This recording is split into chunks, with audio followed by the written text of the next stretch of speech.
Fala turma, levantamos para vencer mais um Clube 5am com o propósito de causar transformação, pessoas transformadas, transformando ao seu redor. Vamos para cima, que quartou, véspera de férias, hein? Galerinha entrando em férias, tudo certo. Amanhã eu saio, dar um rolê aí pelo interior, mas vou trabalhar à distância, vai dar certo, vai ser até bom. Vamos Quero ver se volto de lá com o segundo livro pronto. O conteúdo já está tudo na mão, só falta modelar ele.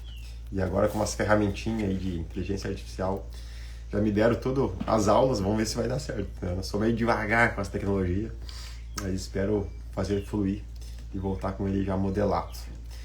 Bom dia, os Maicons. Vocês podiam montar uma dupla, né? Maicons.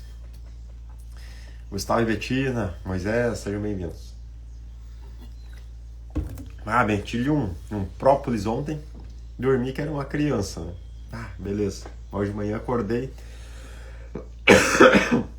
e meti-lhe um banho gelado, disse, não, hoje eu não vou ficar bocejando na live lá. E daí eu acho que não deu muito certo, porque eu comecei a tossir, voltei a tossir de novo. Eita lasqueira. Meti mais um própolis. Vamos ver, vamos lá. Que lasqueira. Tô preocupado é que eu não tô conseguindo treinar. E tem que fazer o Uruguai 1000 agora, começo de janeiro, né? Tem que melhorar logo. Voltar a treinar, senão vai ser mais difícil. Fazer a gente faz, só que vai ser mais difícil. Quem soa no treinamento não sangra na guerra. É mais fácil ir pra guerra quando tá treinado. Quando não tá treinado, é um pouquinho mais difícil. Bom dia, Denise. Guria, entreguei ontem pro Moisés o teu livro, tá? Exige dele lá, não sei se ele já te entregou, mas tá na mão lá, tá? Cláudio Papen, como é que tá, meu irmão?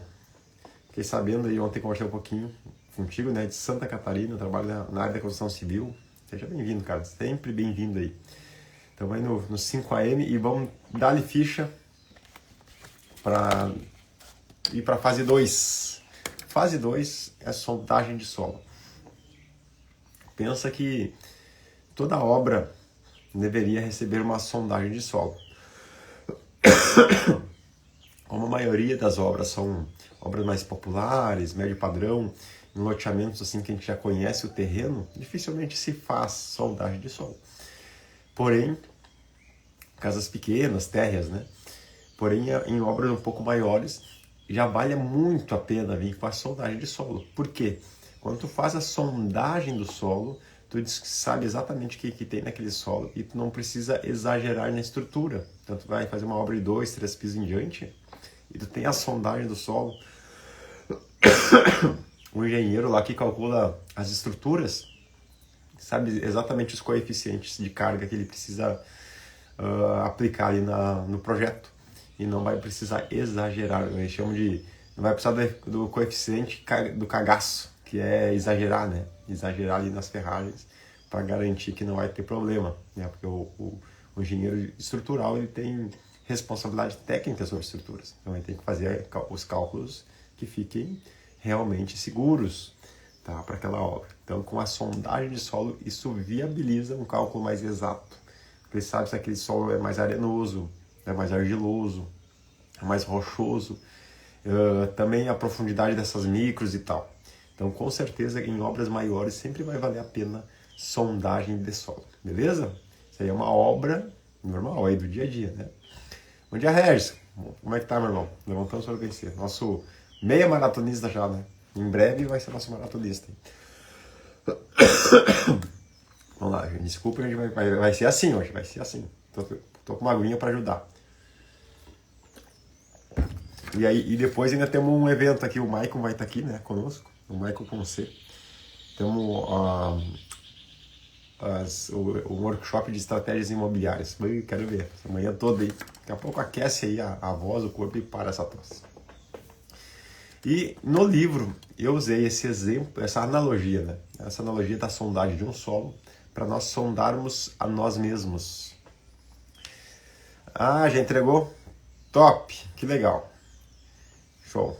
E o Regis já se inscreveu na Maratona de Porto. Show, cara. Então, aí, ó, em breve mesmo será nosso maratonista aí. Muito bem, cara. Tá, vamos lá. Então agora eu vou engatar aqui e vou seguir, tá? Mas pode ir comentando aí, fiquem tranquilos. E nessa analogia dessa obra, nós passamos limpando um terreno, né, na primeira fase, retirando esses falsos conceitos, crenças limitantes e nos ajudando a mudar a mentalidade das nossas capacidades, tá?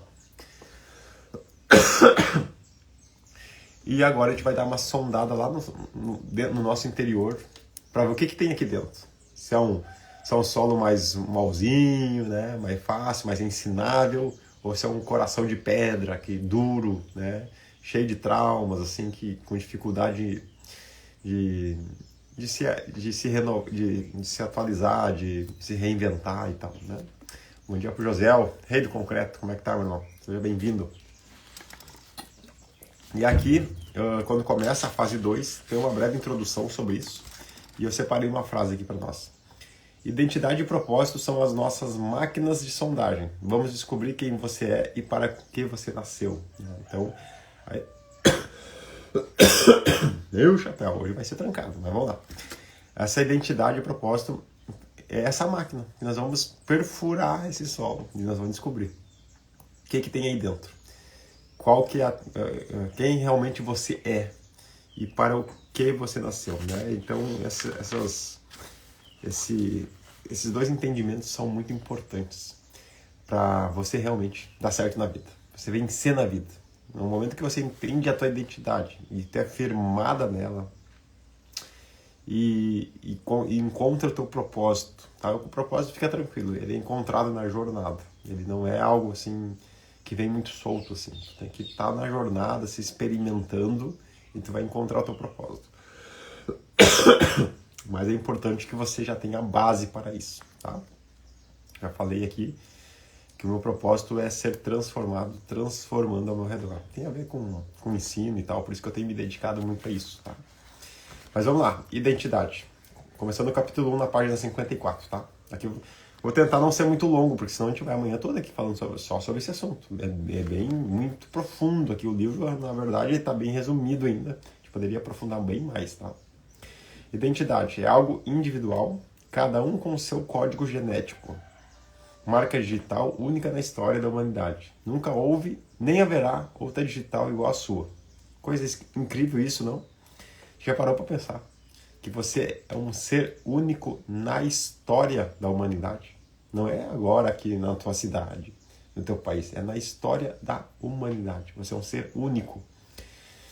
E muitas vezes a gente aprendeu que nós viemos dos ancestrais, né, dos primatas. Somos um ser, uma raça, um ser animal racional. Se nós fôssemos um ser animal, mesmo sendo racional, que eu também tinha esse entendimento, mas hoje não tenho mais, nós seríamos feitos em séries, igual aos animais. Os animais são idênticos. Claro que também tem as suas identidades, os animais têm as suas identidades únicas ali, né, que diferenciam um do outro, assim. Só que, vou ser bem sincero, só Deus conhece essa diferença. Porque nós temos muita dificuldade de olhar para um passarinho, para vários passarinhos e ver a diferença. Se tu pegar um por um, olhar bem direitinho, tu vai encontrar pequenas diferenças, tá? Mas de forma geral, eles são muito semelhantes. Muito semelhantes. Os animais são muito semelhantes uns com os outros. Nós não somos.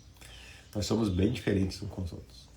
E principalmente por a questão da nossa personalidade. Aí nós se diferenciamos muito mais uns dos outros. E os animais não. Eles são instintivos, né? Eles não são racionais. Então eles acabam tendo as mesmas atitudes, tanto que é fácil de treinar um animal, treinar animais da mesma raça, porque tu sabe que eles vão ter o mesmo comportamento, tá? Ou muito semelhantes esses comportamentos. Mas nós não somos assim. Nós somos um ser único, você é um ser único, eu sou um ser único em toda a história da humanidade, beleza? Então já começa por aí a profundidade da sondagem desse solo. Daí vamos lá para uma base de informação que nos dá esse contexto, que eu usei aqui, Gênesis 1:26. Independente da tua jornada de fé ou não, isso aqui é uma informação trimilenar de 3.000 anos atrás. foi escrito, né, há 3.000 anos atrás. As informações vêm de 5.000 anos atrás. Foi escrito por Moisés, mas a informação vem lá de Adão e Eva. Então, se tem um cálculo que o Éden foi há 5.000 anos atrás. Quando a gente vê alguma informação assim, esse fóssil é de 1 milhão de anos atrás, né? São cálculos muito distantes da realidade, porque depois, uma vez eu vi uma explicação técnica para isso. Depois de certa quantidade de anos, os cálculos são muito teóricos, subjetivos. Não tem como ter uma lógica ou uma base de comprovação, mas se cria cálculos, assim, e pode ser qualquer número, porque não existe como comprovar. Esse fóssil é de 100.000 anos atrás, de 1 milhão de anos atrás. É tudo cálculos muito distantes. Então, dificilmente a raça humana tenha tanta idade, tanto mais idade do que isso, do que esses 5.000 anos, tá? Que é o cálculo pela Bíblia, tá? Pelos os contextos históricos e tal. E os escritos de 3.000 anos. Vamos lá.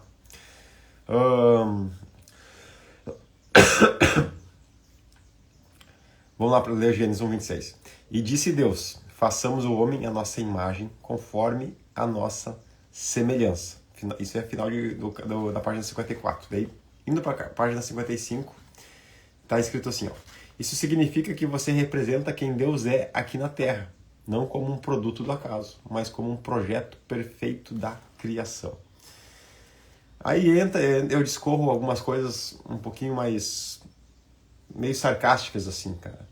Porque se isso aqui tá errado, cara, nada a ver isso aí, Rodrigo. Isso é pura lorota religiosa. Beleza, vamos olhar por esse viés, porque a gente precisa analisar as coisas, a gente precisa entender os fatos.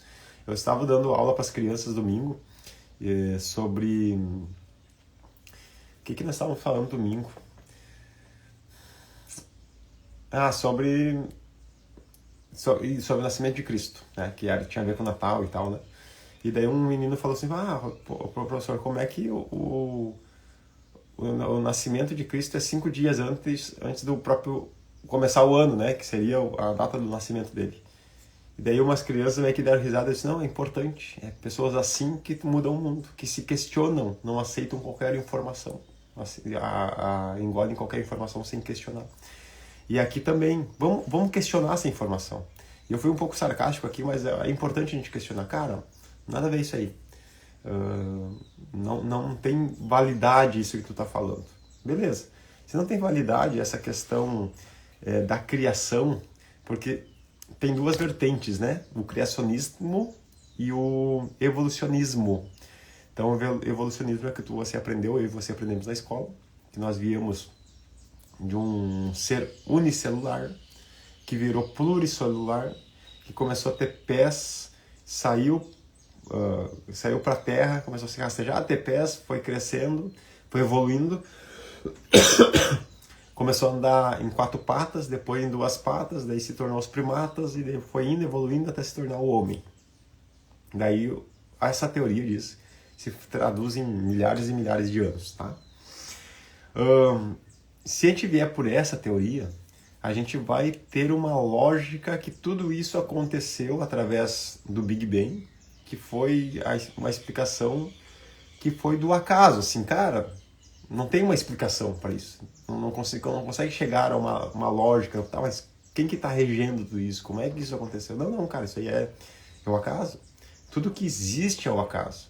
Então essa explosão causou isso e a evolução das espécies tem gerado esses resultados que nós temos hoje. Beleza. Se a gente entende que é isso, e a gente aprendeu isso, a gente começa a pensar assim, tá, mas então nós estamos numa sobrevivência por si próprios.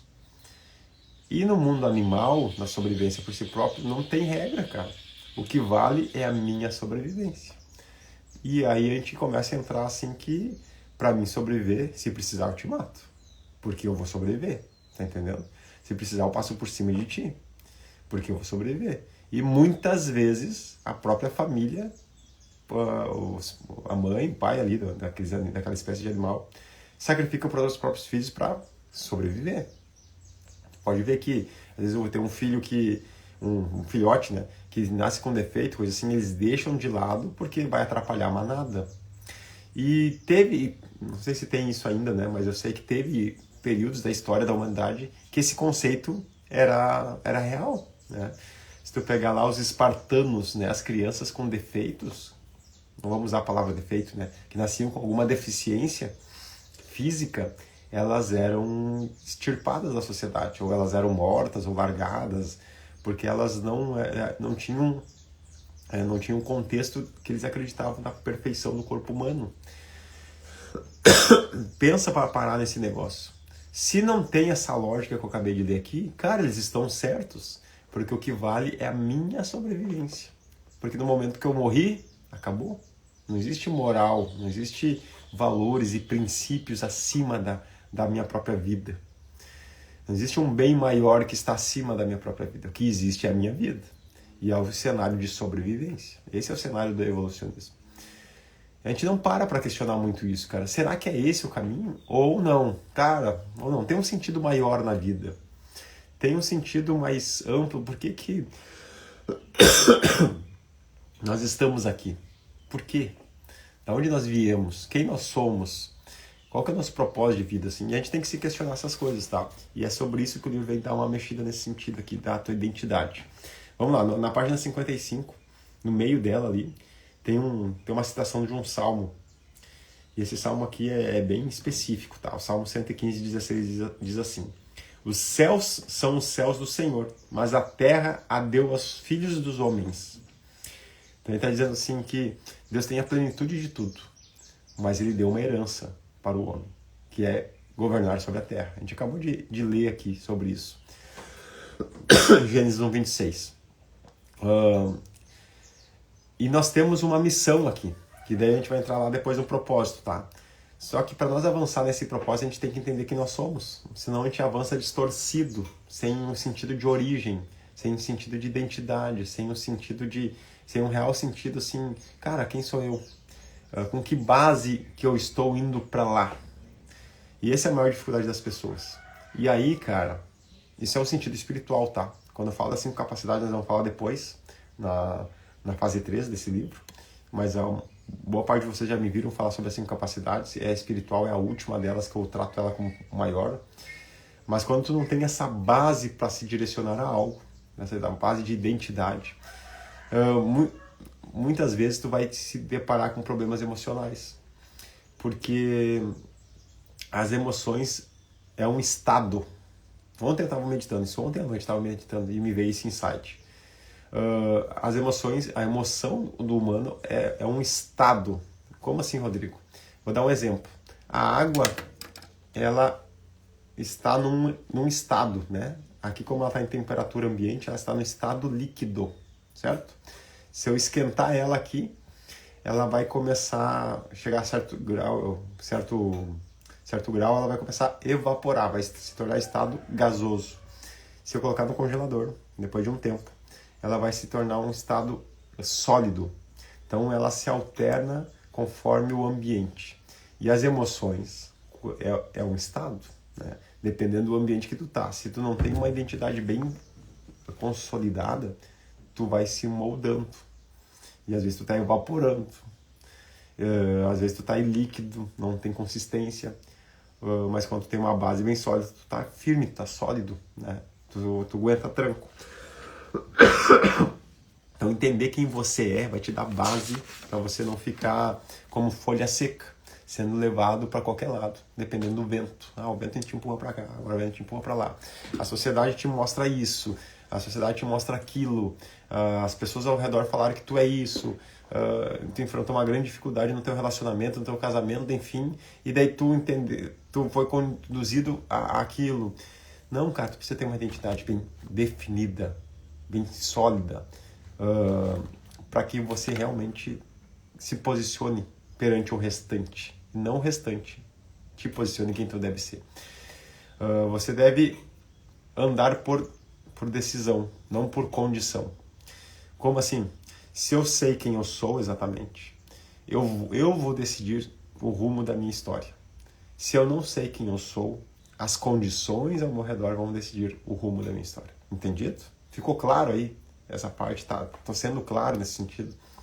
Vocês estão entendendo a profundidade de saber quem você realmente é, ter uma identidade clara e ter uma postura sobre isso. E quem que nós somos aqui por essa instrução do livro, tá? Volto a dizer, essa é a instrução que eu estou te trazendo. Você é imagem e semelhança do Deus vivo. E tu representa Ele aqui na Terra, cara. Então tu não é qualquer coisa. Tu tem não digo uma responsabilidade, mas tu tem uma posição, né, muito bem definida e muito poderosa aqui na Terra. E é muito interessante que você representa Ele aqui na Terra, só que você não é Ele sobre as outras pessoas. E esse é um detalhe também, tá? Porque às vezes as pessoas querem se sobressair sobre os outros. Não, a minha identidade não tem a ver com o outro e também não é para sobrepor o outro. É para que eu tenha isso bem resolvido, o outro tenha isso bem resolvido e nós avançamos naquilo que nós temos como destino aqui na Terra. Vamos embora. Página 56, quem está acompanhando aí no segundo parágrafo. Eu tô lendo só alguns tópicos, tá, gente? Porque a gente for ler tudo e ainda descrever aqui, a gente vai muito longe. Quando fazemos nosso documento de identidade, vem descrito nosso nome, nacionalidade, nome dos nossos pais. Isso sempre foi importante, não é verdade? Antigamente não precisava nem da identidade, era só respondia a seguinte pergunta, assim: como você se chama? De onde você veio? E quem é seu pai? Cara, tava resolvido. Tu já arrumava um emprego, tu já arrumava um crédito ali na venda. Se tivesse essas 3 respostas consistentes, cara, eu venho de tal cidade. Meu pai é da família tal. E eu me chamo fulano. Cara, tava resolvido. É o fio do bigode valia, né? Principalmente no interior. Esse fulano é da família lá do Sartori. Beleza, então podemos fazer brick junto aqui, pode dar crédito, vamos, senta aqui, vamos conversar. Porque tinha muito peso isso. Isso foi se perdendo ao longo do tempo, principalmente nesses últimos anos aí, vamos botar aí desse último meio século para cá. A sociedade foi se tornando mais líquida. Tem um filósofo, acho que ele até é gaúcho, né? Não sei, o Karnal, acho que é gaúcho, né? Não compactuou com os pensamentos dele porque ele é ateu, né? Mas tem informações que ele traz que são bem válidas. E ele tem um assunto que ele diz que é da sociedade líquida, que a sociedade está se desfazendo aos poucos, que tem a ver com essa questão dos valores, dos princípios que a sociedade carregava muito forte, principalmente os valores de família, né? Do papel bem definido do pai, da mãe, do treinamento desses filhos que já desde cedo já cresciam com responsabilidades e realmente tinham muitos deveres, cara, de conquistar, de crescer, de se desenvolver. Isso foi se perdendo com a facilidade da vida. E hoje nós vemos aí uma galerinha bem devagar, tá? Bem devagar. Eu brinco aí, o Matheus é de 97, né? Nasci em 97, eu digo, a safra de 90 pra cá não tem problema, não é mais das boas. A minha é de 80 pra trás, né? Mas tu pega as de 70, 60, daí sim, os caras são raiz mesmo. Mas de 80 ainda se salva. Vou defender meu peixe aqui. Quem quer da safra de 80 responde aí. Ó, o Diegão entrou aí. Daí, meu, ultramaratonista, seja bem-vindo, cara. Então, ontem eu fui atender um casal de clientes e estamos negociando um imóvel com eles. Daí fomos ver o imóvel e tal. E daí eu saí e me lembrei que tinha esquecido de deixar a chave no local. Voltei. Daí eles estavam lá com o capô aberto do carro e tal. Eu disse, cara, o que houve? Eles disseram, não pegou o carro. E era uma rua meio que ia descer assim, né? O carro tava de ré para descida. Eu disse, cara, mas fui lá ver. Não, mas vamos metendo tranco, é um carro manual, né? Vamos metendo tranco aqui. Não, eu não sei como é que é, não, deixa pra mim. Meti uma ré ali e já quis pegar e, saí embora. E daí a Cláudia tava comigo, eu disse pra Cláudia, essa safra de 90, o cara é de 97. Eu disse, essa safra de 90 aí não flui bem. Mas é um cara que ganha uma grana bem alta, assim, é um servidor público ali do Fórum de Sapiranga e tal. Só que daí realmente, cara, a galera, assim, diante de um problema, se ali era um problema, o carro não tava pegando, mas falta experiência, cara. Falta, assim, eu dirigia com 12, 13 anos, eu tava dirigindo carro. Falta, sabe, esse aprendizado na raiz. Hoje é mais difícil disso acontecer, realmente, tá? Mas sabe, tu ir jogar pinica na rua, defender as pinicas, pô, a gurizada não fazia colheita, né? Colheita livre e tal. Jogar bola de pé descalço no campinho, arrancar um dedão, a tampa do dedão. Falta essas experiências, cara, pra essa galera. E daí na hora de largar o carrinho no tranco, cara, não tem essa expertise, sabe? Então, assim, essa sociedade está ficando líquida, está se dissolvendo em capacidade de homens fortes, homens assim que realmente assumem seu papel na sociedade. E quando a gente fala de identidade, isso aqui é muito importante, tá? Para vocês entenderem, para nós entendermos quem nós realmente somos, independente da sociedade. Nós somos imagem e semelhança do Criador. Vamos lá. Mais pro final, no último parágrafo da página 56, tá? Quando Jesus foi batizado, algo incrível aconteceu. Uma voz vinda do céu bradou: "Esse é meu filho amado, em quem eu me comprazo." Essa palavra comprazo pode ser traduzida com quem eu tenho muita alegria ou com quem me dá orgulho, tá? Daí na página 57, ali dentro do primeiro parágrafo está escrito assim: Deus fez a declaração mais poderosa que qualquer filho pode ouvir do seu pai. Eu tenho orgulho de ti. O gaúcho gosta muito dessa palavra, assim, né? Eu tenho orgulho de ti. E não é um orgulho ruim, um orgulho pesado, um orgulho maléfico. É um orgulho poderoso, cara. Um orgulho assim, cara, que satisfação eu tenho de ti. Se tu me enche de orgulho, tu me enche de alegria, tu me enche de prazer.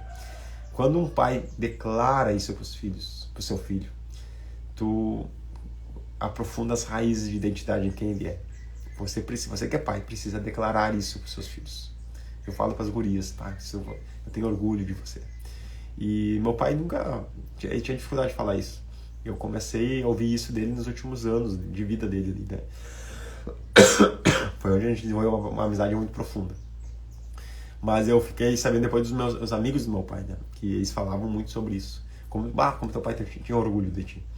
Então, assim, como é importante você ter essa certeza. Cara, Deus tem orgulho de mim. E não tem nada a ver com o que você faz. Nada a ver.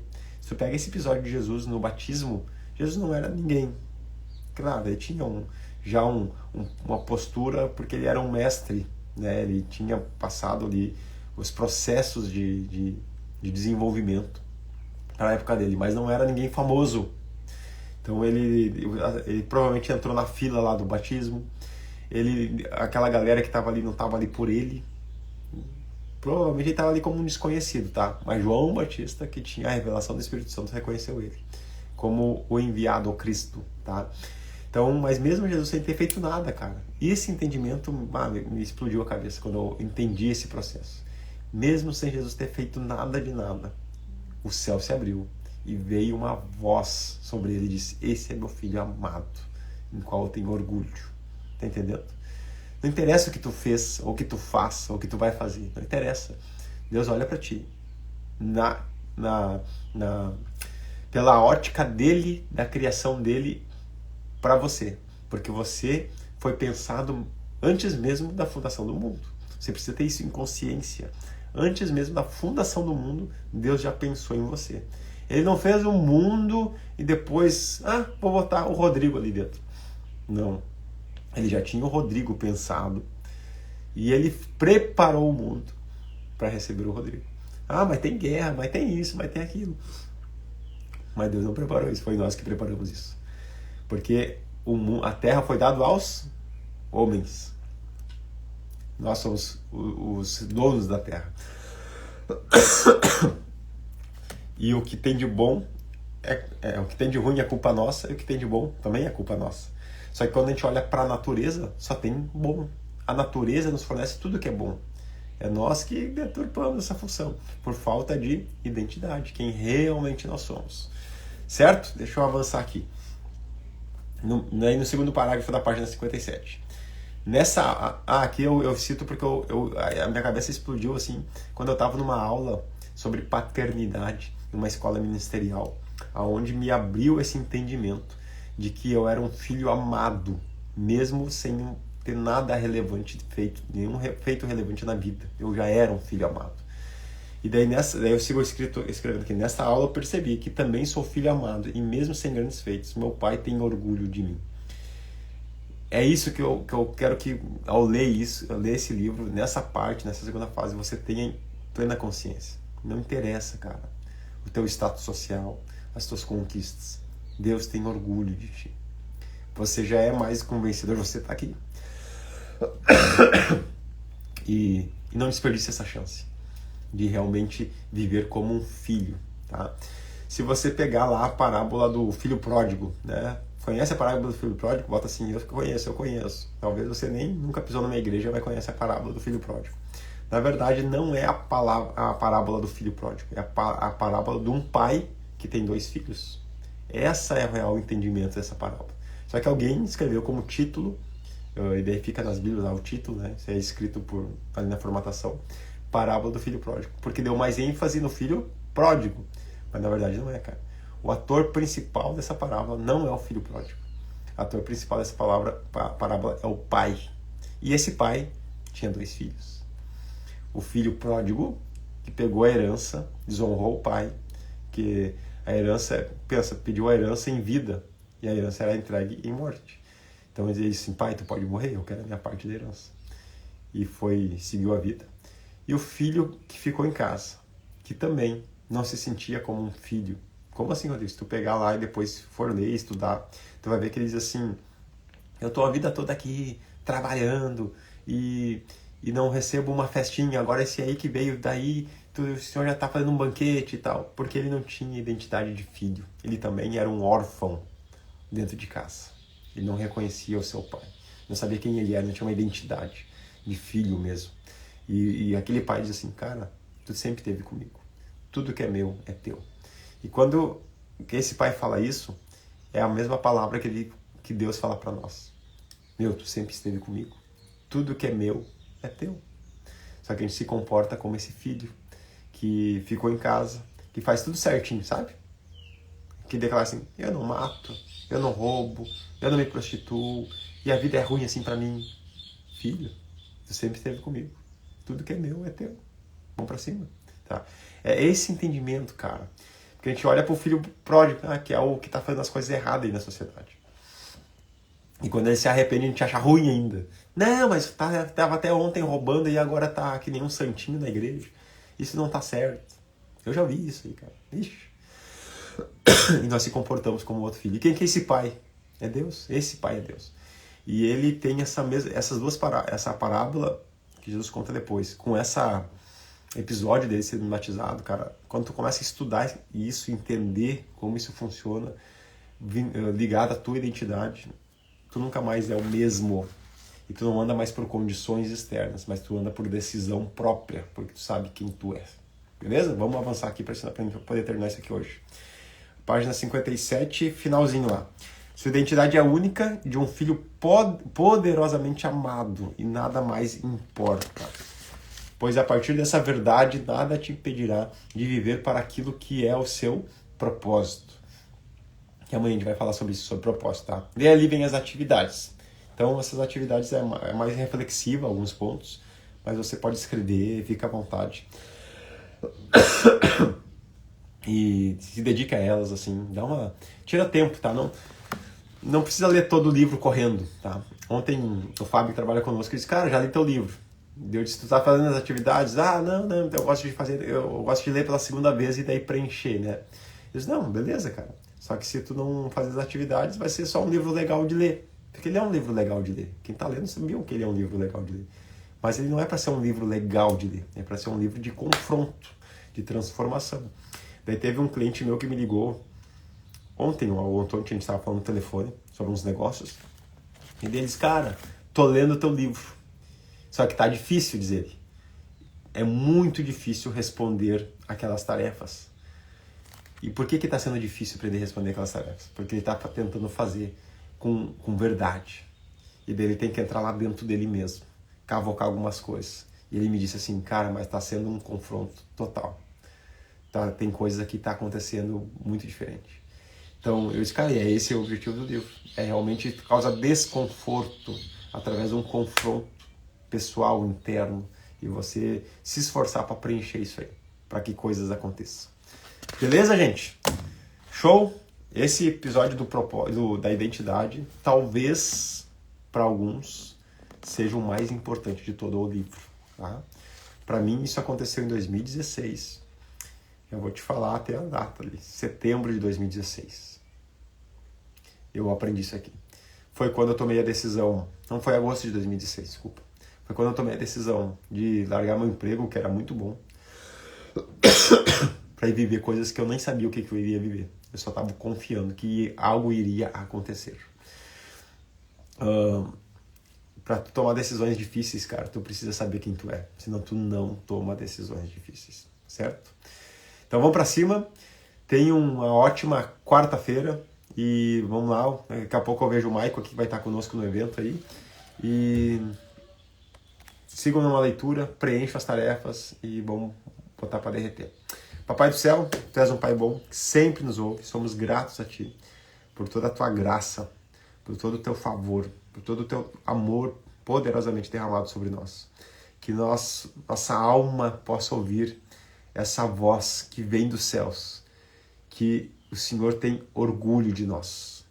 Que nós somos o teu filho amado, no qual o Senhor tem muito prazer, muita alegria. Que isso possa estar gritando aqui dentro de nós e nós possamos andar com uma identidade bem firmada, com a nossa identidade clara, que somos tua imagem e tua semelhança. Estamos aqui como representantes teu nessa terra e nós não vamos viver nada que venha nos rebaixar nesse tempo, mas muito pelo contrário, nós vamos ter postura de reinantes e vamos triunfar dentro do nosso destino aqui, dentro das nossas decisões, dentro daquilo que o Senhor nos conduzir por voz clara. Em nome de Cristo, abençoe essa galera, que eles possam ter isso bem claro no seu coração. Haja um romper de entendimento, um romper de alma aqui, nessa manhã, no coração dessa galera aqui, para eles terem muito bem identificado a sua identidade em ti. Em nome de Jesus. Amém, amém. Valeu, galera. Quase virou culto aqui hoje de manhã, né? Mas tem a ver realmente com o sentido espiritual de tudo isso aqui. Beleza? Espero que vocês possam ter recebido isso de bom grado, mas principalmente com o coração ensinável, aberto e disponível para realmente essas verdades entrar e você se posicionar como filhos amados, imagem e semelhança do Criador. Show? Abração, amanhã a gente derrete de novo aqui. Valeu!